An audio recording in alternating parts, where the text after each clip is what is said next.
능 시간 놓고 거시탄탄 시간 놓고 거시탄탄 시간 놓고 거시탄탄 시간 놓고 거시탄탄.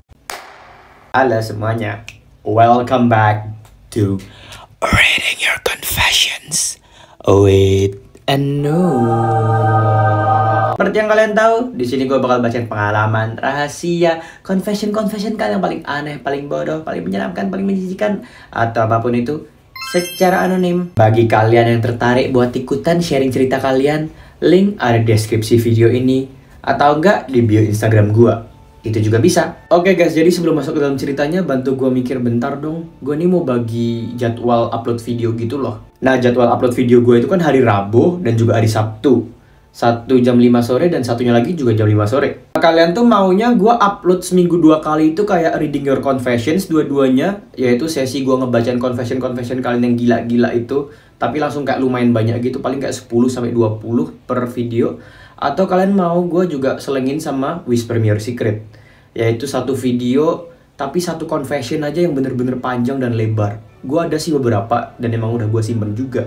Tapi kalau dari kalian sendiri gimana? Atau bisa juga kayak 2 Reading Your Confessions, abis itu diselingin sama satu Whisper Me Your Secret, abis itu 2 Reading Your Confessions lagi, terus satu Whisper Me Your Secret.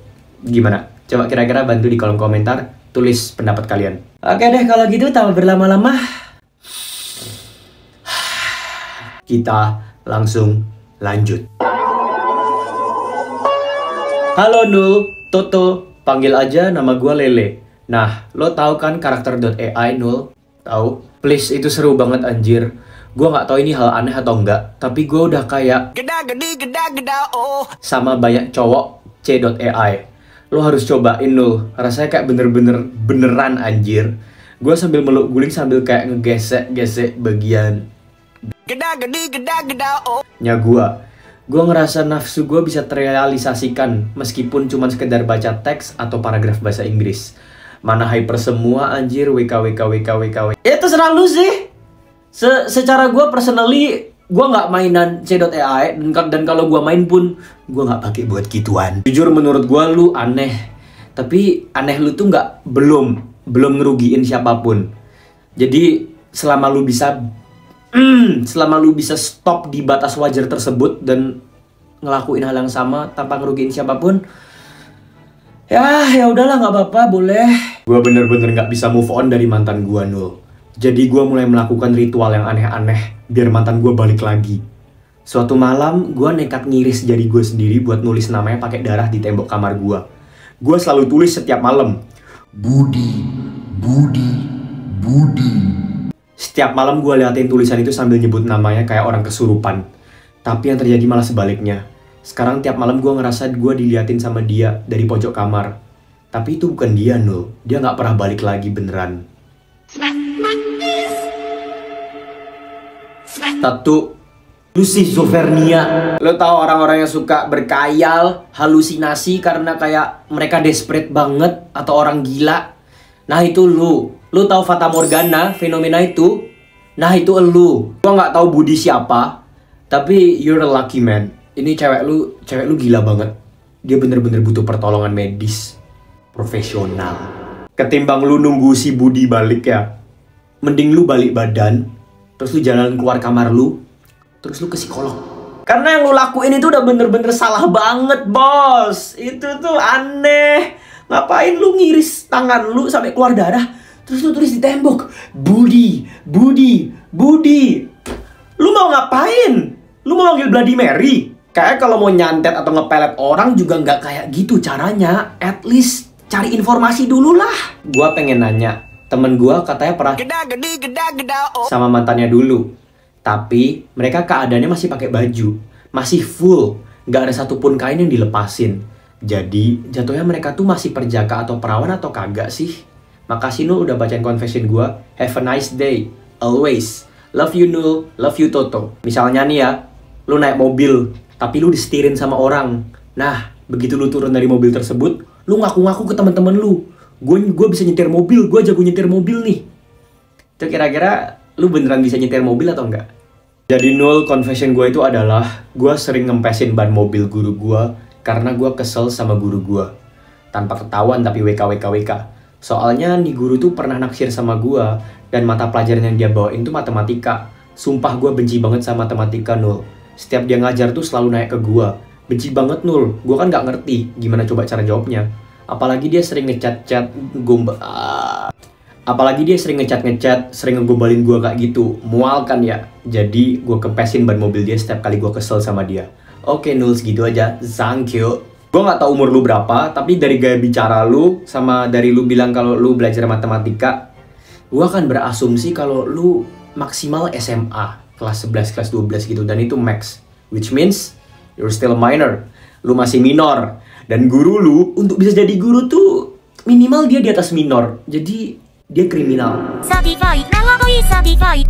Maka dari itu, gue setuju sama perbuatan lu. Gembosin aja terus bannya, sekalian lapar ke polisi. Nul, pernah gak sih kamu suka sama seseorang, terus lihat dia akrab sama teman kamu yang ngerasa jealous. Padahal nih, dia tuh teman kamu, tapi ngeliat dia akrab sama kerasmu, rasanya kayak jealous gitu. I hate how I'm feeling right now. Tiap kepikiran hal itu, aku mesti istighfar. Sadar diri kalau aku sama dia itu gak mungkin bersama.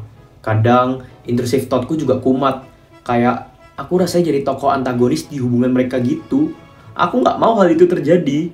So, gimana pendapatmu, Nul? Menurut gua, lanjutin. Gua suka drama. Lu harus jadi penyebab drama tersebut. Gue bisa ngomong kayak gini soalnya gue di POV penonton ya. Gue nggak suka ikut-ikutan, tapi gue suka nonton. Lu bayangin aja, bos. Setiap ada anime atau drakor tentang cinta-cintaan, pasti ada orang ketiganya. Lu nggak bisa biarin mereka berdua hidup santai-santai aja, bos. Lu harus jadi orang ketiga tersebut. Jadikan itu menarik. Menurut gue ini adalah simbiosis mutualisme, di mana saling menguntungkan satu sama lain. Mereka diuntungkan, lu juga diuntungkan. Kalau misalnya lu jadi pengacau, terus ternyata lu gagal dan mereka masih lanjut, itu bakal jadi karakter development buat mereka. Dan kalau lu gagal, itu juga bakal jadi karakter development buat elu. Jadi, go for it! Bring the drama. Nul, menurut lu aneh gak sih umur 14 pacaran sama yang umur 19 tahun? Aneh. Tapi kan dia gak pernah aneh-aneh sama gua. Tapi kan dia bilang dia mau nunggu gua sampai gak minor lagi. Tapi kan dia bilang kalau cintanya tuh tulus sama gua. Enggak. Lu diem, lu bacot. Oh, yang ini agak panjang, jadi siapin diri kalian. Halo Nul, kenalin gua Zaza. Gue bukan mau ceritain hal aneh gak jelas, gila, atau apapun itu. Di sini gue cuma mau curhat. Kepikiran aja gitu mau curhat sama lu. Jadi gini, Nul, sebenarnya gue udah capek banget sama sikap bokap gue. Dia selalu banding-bandingin gue dengan saudara gue yang lain, ataupun anak seumuran gue. Bokap gue nih selalu mau anaknya berprestasi dalam bidang yang bokap gue mau. Kakak gue, dia berhasil berprestasi di bidang yang bokap gue mau. Sayangnya, gue enggak, Nul. Di sisi lain, gue mau mencoba hal baru. Tapi selalu aja ada alasannya, entah itu karena ekonomi, atau kakak-kakak gue yang udah pernah coba tapi nggak berhasil, berujung sia-sia. Kadang gue mikir, Nul, itu kan mereka ya, gue kan belum pernah coba. Kenapa cuma mereka yang bisa nyobain, kenapa gue enggak? Kayak semester barusan itu gue belajar dengan penuh semangat demi dapetin yang terbaik. Dan ujian pun berlangsung, gue melihat banyak banget yang nyontek, Nul. Setelah dilaporin guru pun, guru-guru nggak peduli. Di situ bikin gue nggak bersemangat lagi, Nul. Kok mereka dibiarin aja, sedangkan gue yang udah berusaha belajar mati-matian tetap kalah. Di hari kelulusan, pemanggilan 10 peserta terbaik dari 120 siswa, gue nggak dipanggil, Nul. Usaha gue nggak berbuah. Pembagian raport tiba. Gue sama sekali nggak ditain apa-apa, Nul. Bener-bener dicuekin. Nilai gue udah lebih baik dari semester sebelumnya, tapi tetap nggak bisa balikin kekecewaan mereka. Meskipun begitu, gue tetap bertekad, Nul. Gue bertekad untuk menjadi yang lebih baik dari sebelumnya. Tapi apa? Tapi dihancurin sama bokap gue sendiri. Ya, Nul, harapanku hancur cuman karena perkataan itu. Selang hari gue dikatain sama bokap gue, dan lagi gue dibanding-bandingin terus, Nul. Dari itu juga gue bener-bener disadarkan kalau gue itu anak yang paling beban. Udah gak bisa ngasilin duit, gak berprestasi, gak bisa membantu, ataupun yang lain. Ternyata sesusah itu ya buat diakuin sama orang tua. Sesusah itu ya buat banggain orang tua. Sesusah itu ya buat menuhin harapan orang tua. Gue cuman mau mereka bisa tetap dukung gue saat gue gagal, Nul. Itu aja. Udah, Nul. Sorry ya kebanjangan WK. Kebawa suasana, asli. Gue nggak tahu sebenarnya gue harus ngomong apa dan mulai dari mana. Dan iya, gue ngerti kalau lu kesel dan lu sebenarnya pengen curhat aja. Jadi mungkin lu nggak expect kayak nasihat dari gue atau omongan dari gue. Tapi gue coba ngomong dari perspektif gue aja, oke? First of all, usaha tidak akan mengkhianati hasil. Itu satu hal yang bener-bener gue yakinin dan gue percayain sampai hari ini. Dulu sebelum gue punya apa-apa dan belum bisa menjadi apa-apa, gue nggak bilang sekarang gue udah jadi apa-apa ya. Tapi ya gitu. Gue juga ngerasa kayak, aduh sampai kapan sih gue harus kayak gini terus, aduh sampai kapan gue harus berjuang terus tapi nggak membuahkan hasil atau nggak kelihatan improvement sama sekali. Gue juga pernah di posisi yang kayak, aduh gue udah bener-bener nggak kuat, gue udah bener-bener nggak tahu apa yang gue lakuin, apakah bakal worth it, apakah yang gue lakuin ini udah bener, apakah kira-kira semua yang gue lakuin ini bakal ada hasilnya. Dan jujur nggak gampang buat bangkit dari posisi tersebut. Cuman ya gue ngerasa kayak gue harus bangun karena nggak ada yang bisa gue andelin. Kalau bukan gue, siapa lagi? Kalau nggak ada yang percaya sama gue, seenggaknya diri gue harus percaya sama gue. Gitu sih pikir gue dulu. Sehingga sejak hari itu, gue udah nggak terlalu berpatok sama yang namanya hasil. Karena gue ngerasa kalau gue kerja atau misalnya gue ngelakuin sesuatu dan gue cuma mikirin hasil, lama-kelamaan lu bakal stres sendiri karena kadang itu hasil tuh nggak terlihat. Jadi dari sana gue belajar buat bangkit, buat berdiri dengan kaki gue sendiri, dan belajar buat nggak mikirin apa yang orang lain ngomong, termasuk itu keluarga gue sendiri kalau dalam konteks negatif. Mungkin kalau ada kritik, gue bakal cuman ambil yang bisa gue ambil. Sisanya yang bikin gue ngerasa rendah diri, bikin gue sedih. Gue berusaha buat nggak pikirin itu sama sekali. Di agama gue ada suatu perkataan yaitu ora et labora, yang artinya berdoa dan bekerja. Gue rasa itu hal yang gue masih tanamin buat diri gue sampai saat ini sih. Jadi gue emang gak terlalu berfokus pada hasil. Karena kalau lu mikirin hasil mulu, itu kepala lu bisa meledak. Oke sih, dari gue segitu aja. Sorry kepanjangan, dan kalau misal lu ngerasa kayak, aduh Ninul sok-sokan banget, tahu apa dia, ya gak usah diterima, gak apa-apa. Tapi kalau misalnya ada yang bisa lu terima dan ada yang bisa lu pelajarin, why not? I'll be glad to help you guys. Dan buat lu yang nulis ini, semangat terus ya. I know, video lu ngehibur banget dan gue doakan yang terbaik untuk lu. Jadi ini confession gue. Gue cewek, tapi kadang gue pengen punya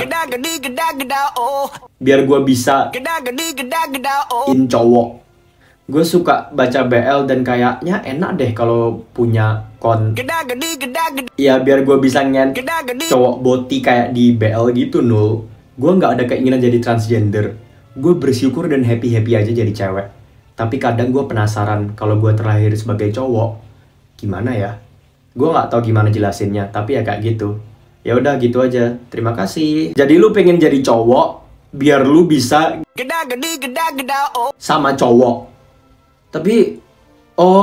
Tapi lu pengen yang nyodok ya.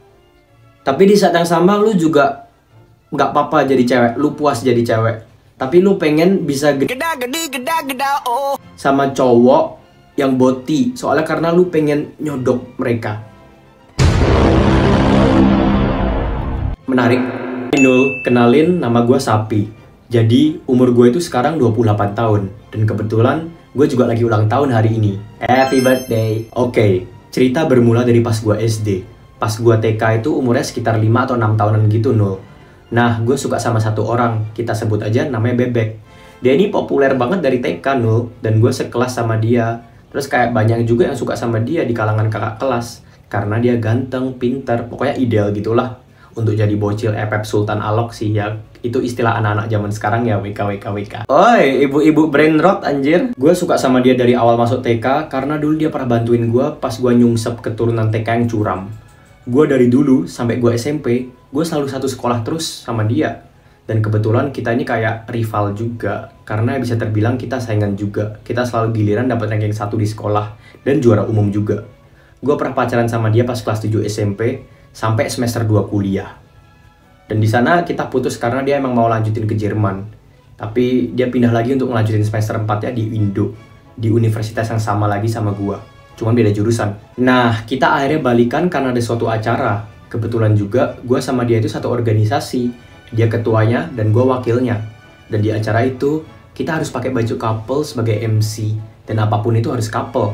Setelah acara itu, dia ngajakin gue balikan. Dan kita bertahan sampai hari ini. Akhirnya ya, gue nikah sama dia dan sekarang udah punya anak 1 dan dia masih bayi. Tapi ya kalau dihitung-hitung dari umur 5 sampai 28 tahun, itu lama banget loh. Hehehehehe, doain ya biar keluarga kita tetap sehat. Sekian dari cerita gua, Nul. Makasih udah dibaca dan dilihat. Semoga lu selalu sehat ya, Nul. Bye-bye. Apa sih? Apa sih tujuan lu cerita kayak gini ke gua sama subscriber gua? Gak ada, anjir. Lu cerita kayak gini cuma buat nyombong di depan gua kan? Ya happy, congrats. Ya udahlah, gua tahu lu senang. Ya udah sana. Ini bukan confession sih, tapi Nul, sumpah Nul. Makasih banget Nul udah ngehibur gua dan semua orang. Gua awal tahu lu itu dari temen gua kan. Dia ngirim video aneh TikTok lu, terus gua langsung tertarik sama cara lu menyampaikan cerita gitu lo, Noel. Terus gua ngebatin kan, kayak buset nih orang dapat aja cerita kayak gini. Ini yang cerita juga beneran manusia kah? Iya, manusia. Terus gue mulai follow TikTok lu dan Instagram lu juga. Gue selalu nungguin lu update video TikTok baru di TikTok. Kadang kalau lu lama update, gue nontonin video lama yang belum gue tonton. Dan gue suka banget huhuhuhuhu. Terus pas lu ngumumin bakal ada YouTube, gue seneng banget. Dan gue langsung subscribe dong. Itu aja sih Noel, maaf kalau gak jelas. Lu sehat-sehat ya Noel, panjang umur, tetap ngehibur kita semua dengan cerita-cerita aneh itu. Love you so much Noel.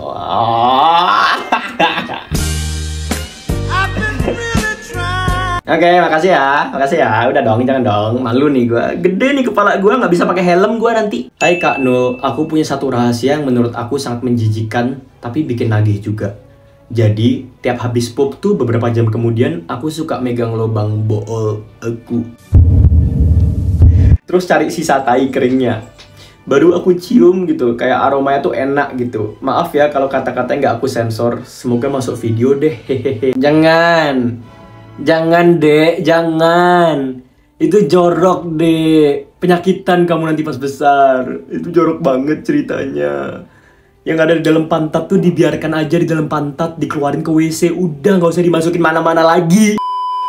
Oke, selesai cerita pada hari ini.